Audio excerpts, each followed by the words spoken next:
Hello, I'm Peter Labrie, and this is Saturday, June 13, 2020.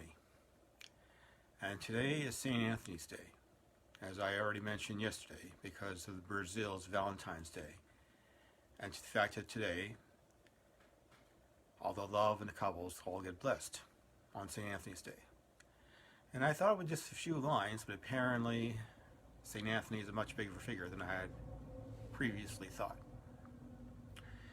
He's sort of like the Jedi of saints. Kill me and I'll be stronger. Only he wasn't really killed, he died of disease. But after his death, he did grow stronger. So as I mentioned, it's St. Anthony's Day in Portugal and Brazil, and San Antonio Day in Spain. St. Anthony was a Portuguese Catholic priest and friar of the Franciscan order. My pronunciation is awful. Noted by his contemporaries for his powerful teaching, preaching, and knowledge of Scripture, his undying love and devotion to the poor and sick, he was one of the most quickly canonized saints in church history. He died on this day in 1231 of eroticism at the age of 35, a disease that is also known as St. Anthony's fire.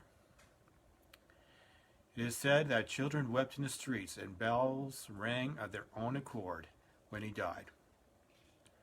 The richness of his spiritual teaching contained in his sermons was so great that in 1946 the Pope proclaimed Anthony the Doctor of the Church, attributing to him the title Doctor Evangelus, or the Evangelical Doctor, since the freshness and beauty of the gospel emerged through his writings.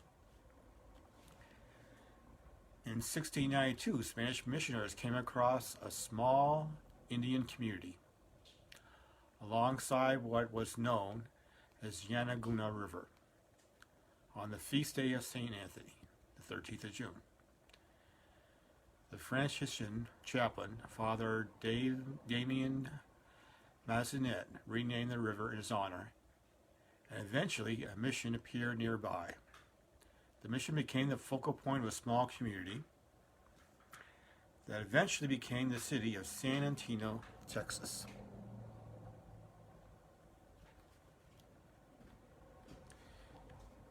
He especially invoked and venerated all over the world as the patron saint for the recovery of lost items, and is credited with many miracles involving lost people, lost things, and even lost spiritual goods. There's a whole bunch of celebrations about him, from India to the United States and all over the place. Each year on this weekend, on the last Sunday of August, on Boston's North End, they hold a feast in honor of St. Anthony. It's referred to as Feast of All Feasts. St. Anthony's Feast in Boston's North End was begun in 1919.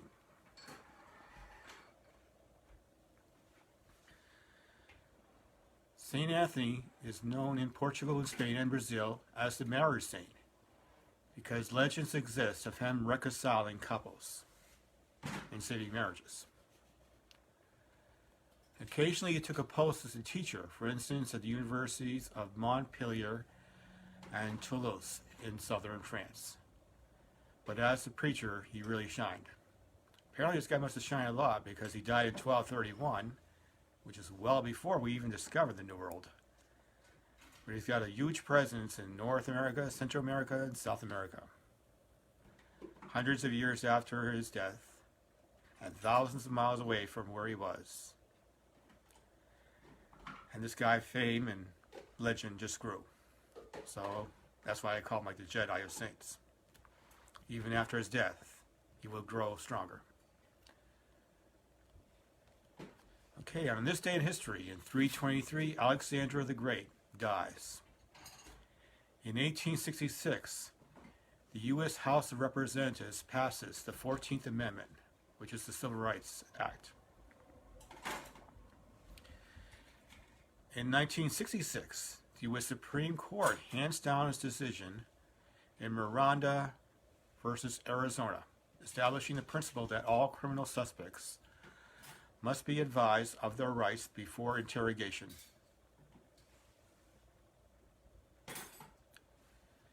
In 1978, the film Grease opened, starring John Travolta and Olivia Newton-John, based on the 1971 musical. In 2013, the U.S. Supreme Court rules that human DNA cannot be patented in a unanimous decision. And today's Bible verse of the day: wait for the Lord, be strong, and let your heart take courage. Wait for the Lord. Psalm 27:14, the English Standard Version. And I'd like to just say hello to my sister, who apparently is watching. Thank you very much. Hi. And we have a couple of famous quotes. Regret not that which is past, and trust not to thine own righteousness. Saint Anthony of Padua. And in the long run, the sharpest weapon of all is a kind and gentle spirit, Anne Frank. And for a funny quote: today I started gardening. I planted myself in front of the TV and I sat there all day long. Anonymous.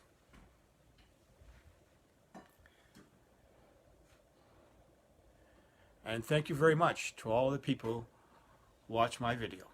I really appreciate it, and especially to my sister. Thank you. And this is P. Labrie with another session of his daily video. Daily video, yes. Over and out.